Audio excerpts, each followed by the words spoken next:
Well, greetings all. For a variety of reasons, I've not had time to put a video out for a while. It's not the first time I've had to say that too, so apologies for that. So I thought I'd do a quick channel update to let you know what I've been up to and what you can expect more videos about shortly. Give myself a kick up the backside for YouTube productivity, so to speak. So what you can, nudging camera there, that was very good.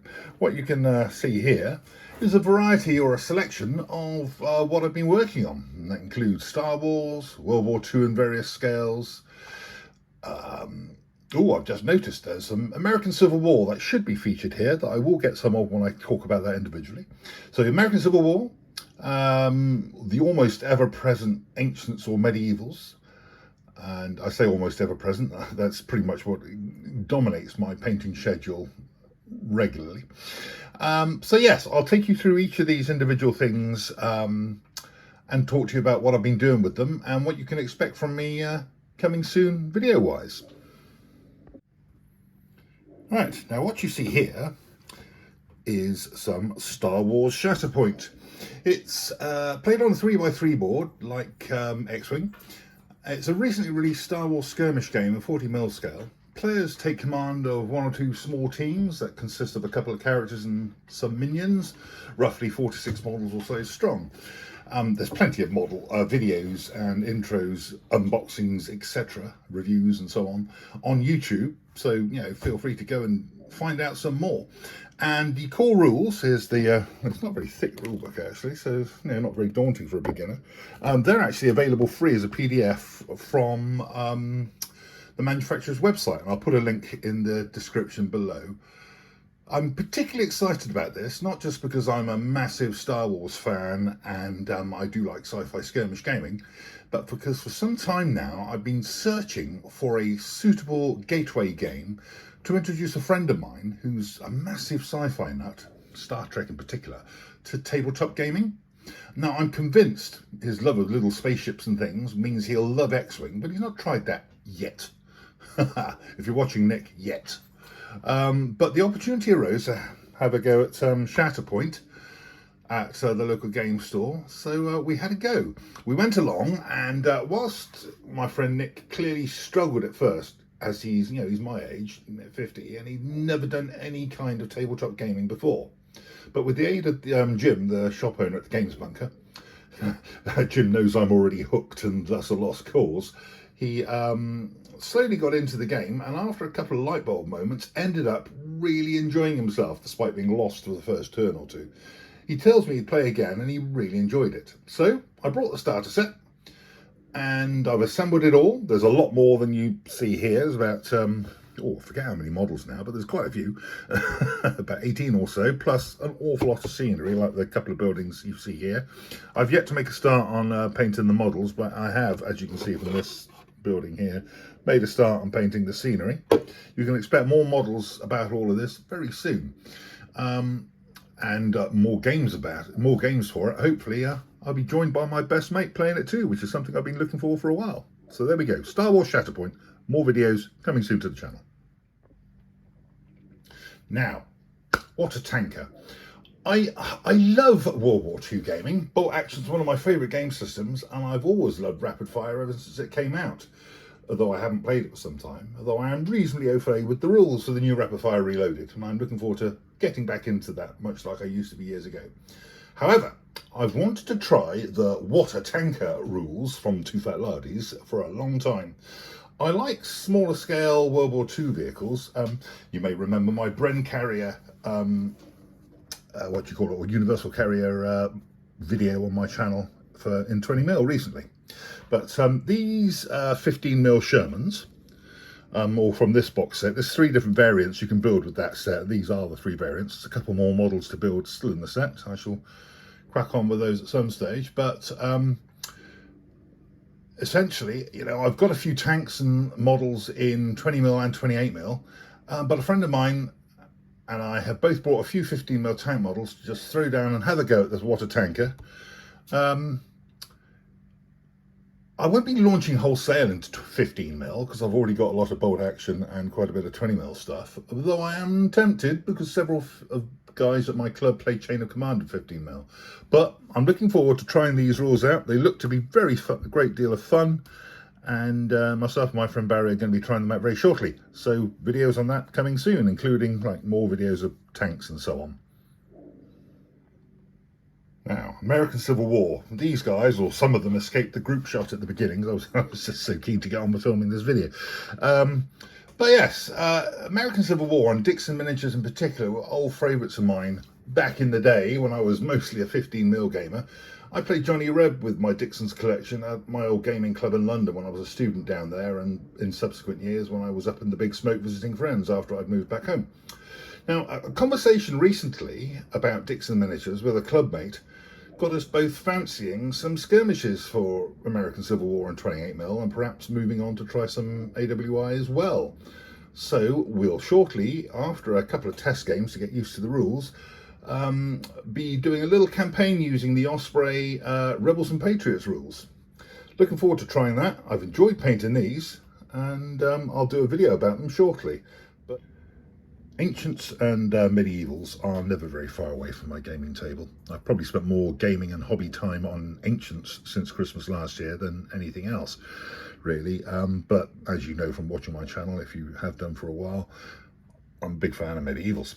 Now, just to, there's only one base of these plucky Scotsmen here, but you may recall a while ago on my channel I started a series of videos about basing up some, or making some Scots for feudal Scots for line rampant rules. Well, whilst that died a death as a project for a few reasons, and I digressed into using some of my medievals for my 100 Years' Wars French for To the Strongest that I've shown on this channel before. I'm back on the Scottish trail now. There's only one base of those plucky fellows here, as you can see, but there are plenty more being worked on, and it won't be very long with the addition of these flags that arrived in the post recently. Thank you, Ian, at Flags of War. I'll be having a very sizable Scottish feudal force to show off for you very shortly in a showcase video, and I'm looking forward to being able to do that. One of my favourite sorts of painting. Now, Ancients wise, you'll have seen regular videos on my channel about my rebasing of some Greek hoplites that I brought from a friend of mine, selling them for a charitable cause following the death of a wargamer by the name of Steve Hacker. Now, I brought some of Steve's, well, I say some of, an awful lot of Greek hoplites, and I'm nearly done with the rebasing, and I'll shortly have a 20 unit plus strong hoplite army, and I'm on the last legs of the rebasing with the Spartan contingent here, and of course they could be used clumped together appropriately for To the Strongest as well. On that subject, from the same charitable source, I also got some Macedonians recently, and as you can see here, I am basing them specifically for To the Strongest. I've actually tarted up the painting on these a little bit rather than leave them as is, as a nod of respect towards their former owner. I'll shortly have a full army of these. I'm working on them at the moment, in fact, and I'll show them off in a video coming very soon. Like I say, being based specifically for To the Strongest. Right, back to World War II, and I recently finished, inverted commas, air quotes, finished my Aussies for bolt action, building them up to a 1250 force, with the exception of a couple of squads that I want to proxy other models for before I decide which of these two squads I'll end up incorporating into the permanent list. Chances are I'll use both of them, but I want to try a few models first. But in terms of the actual just pure Aussie contingent, they're done. Actually, there's just a few examples here. I've been asked to showcase them actually by a couple of friends of mine, so I'll do that. I'll do that as soon as I got a few dotting I's and crossing T's done on it. But they are largely done after having chipped away at them for some time.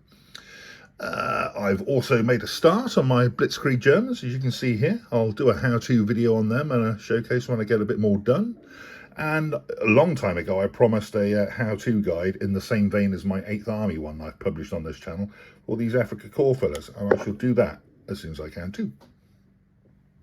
Just a quick edit. My daughter, who you've seen on this channel before, who plays Age of Sigmar, has told me to put these in the video because there's a new Age of Sigmar army. I got rid of my giants. Don't know why I did, actually, just I wanted to try something different. and I painted these cruel boys, orcs, for Age of Sigmar. So I'll show you how I got on with these, if I can squeeze in a video for it at some stage. But there we go. Lastly, a couple of things that come under the heading of try it out and see for a future project. I collected and painted British or French Napoleonics for more than 30 years, even alongside not actually playing them, just collecting them, painting the models. I sold my massive French 28mm collection a year or so ago to help support my daughter when she was sadly out of work, and I sold my Brits earlier this year because, well, frankly, I was bored. I want to try something different because, like I say, I've done French or Brits for over 30 years. So it's perhaps, I don't know, something different. Despite the temptation with 15mm that I used to enjoy many years ago, most of my gaming buddies who like Napoleonics are into the 28s, so I thought I'd try a smaller nation like one of the German states, or perhaps Brunswick. For Brunswick, there's many manufacturers making lovely models in metal, but none in plastic. So as the uniforms are of a similar-ish cut, I thought I'd try some Perry's Austrians painted as Brunswick. Now, I'm sure the purists and button counters of this world would be spinning in their graves at the thought of it. But, stood 3 or 4 foot away, models this scale, I think they've come out all right. I've actually done a how-to step-by-step video about these fellas. That just needs a bit of editing, but that'll be out soon. And I think, excuse me, whilst I enjoyed the project, and it is something I will proceed with, painting Napoleonics and spending any sort of time on them is at the back of a very long queue. But it provided a great deal of food for thought. Glad I did it. Now, moving swiftly on, another try it out for a future project comes in the form of some late Romans or Arthurians. Victrix models, initially purchased to provide a small infantry supplement for a predominantly cavalry Goth army. I decided against said Goth army and go for a Romano-British or Arthurian army, simply because I loved these Victrix models as soon as I got them out of the box and started painting them. Again, much like those Perry's Austrians painted as Brunswickers, I've done a step-by-step how-to video that just needs editing. In fact, it started out as, in a similar vein to some Wars of the Roses things I did a while ago. How long does it take me to get them from sprue to painted? Although I stopped counting time-wise towards the end, so it won't perhaps serve very well as one of those. But it was certainly a very pleasant and enjoyable exercise. I really enjoyed painting these, and I can't wait to get to grips with them. But I'm trying to discipline myself and get rid of the projects that I've already got on the go largely out of the way before starting something else substantial. But there'll be some of that coming very soon on the channel. Yeah, so there you have it. Quite a few things going on, as you can see. That's why this channel's called Bite-Size Wargaming. I do bite-sized bits and pieces all over the place. I've been accused of being a hobby magpie or a hobby butterfly in the past, but ooh, shiny new toy. But I just love toy soldiers, really. And I think the variety of different things keeps my interest up. It also keeps every spare inch of storage space overflowing, much to my wife's chagrin as well. But there you go, a variety of things that I've been up to recently, and I'll get to specific videos for each of them as soon as I can. Thanks for watching. There'll be more videos coming very soon, I promise.